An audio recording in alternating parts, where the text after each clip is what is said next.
Programa Irradiação Infantil. Momento de harmonia e vibração entre pais e filhos. Por um mundo melhor.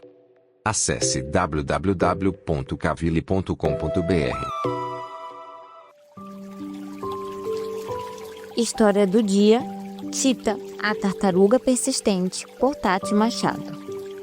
Era uma vez, numa praia ensolarada, uma tartaruga adorável chamada Tita. Tita era conhecida por ser a mais lenta entre todas as tartarugas. Enquanto suas amigas já estavam na água aproveitando o sol da manhã, Tita ainda fazia seu caminho vagaroso pela areia. Tita, você sempre é a última a chegar, riam suas amigas. Tita não se importava, ela apenas sorria de volta. Um dia, Tita estava nadando quando foi capturada por um pescador. O pescador colocou Tita numa rede e começou a levá-la para o barco. Tita ficou muito assustada, ela não sabia o que fazer. Oh não, preciso fazer algo, pensou Tita consigo mesma. De repente, Tita lembrou-se de algo que sua mãe tinha lhe ensinado. Não desista nunca, mesmo quando as coisas estiverem difíceis, e sempre acredite em você mesma, você é capaz. Tita começou a nadar, com todas as suas forças. Ela nadava e nadava sem parar, tentando escapar das redes do pescador. Ela se esforçou ao máximo, mesmo sendo a mais lenta de todas as tartarugas. O pescador ficou surpreso com a força daquela tartaruguinha. Ele não conseguia acreditar que uma tartaruga tão lenta pudesse nadar tão rápido. Tita continuou a nadar até que conseguiu escapar da rede do pescador.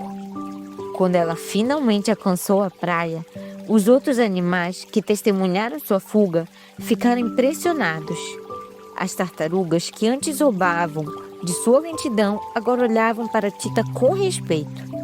Tita, você foi incrível! Como conseguiu escapar? Perguntou uma tartaruga amiga. Mesmo sendo a mais lenta, mamãe me ensinou a nunca desistir, respondeu Tita, sorrindo orgulhosa. Desde esse dia, Tita não era mais conhecida apenas por sua lentidão. Ela se tornou um exemplo de persistência para todos na praia.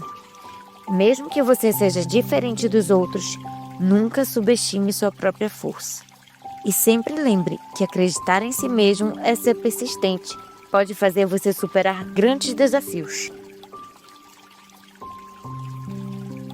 Olá, pequeninos ajudantes de Jesus! Novamente estamos aqui para irradiar boas energias para quem precisa, assim como Jesus sempre fez.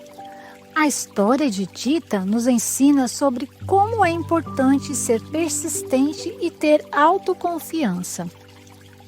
Vamos fechar nossos olhos, que possamos, colocando muita força de vontade e amor em nossos pensamentos, irradiar boas energias ao ouvirmos cada palavra que se segue e que nossos bons pensamentos envolvam o espírito de quem mentalizarmos. Neste momento, vamos pensar em uma criança que tem dificuldades em praticar a persistência e autoconfiança em sua vida, construindo um futuro brilhante e realizando seus sonhos. Vamos enviar a ela boas energias carregadas com a virtude da autoconfiança para que acredite em seus sonhos e alcance seus objetivos. Que ela também receba energias de paciência e perseverança para que se conecte com sua paz interior, sentindo-se calma para saber esperar o momento certo de agir. Que a resiliência a envolva para superar os desafios e se fortalecer, lembrando do convite de Jesus que diz para confiarmos em Deus, mesmo nas dificuldades, pois seu amor por nós é infinito e Ele nunca nos abandona. Um beijo no coração e muita gratidão.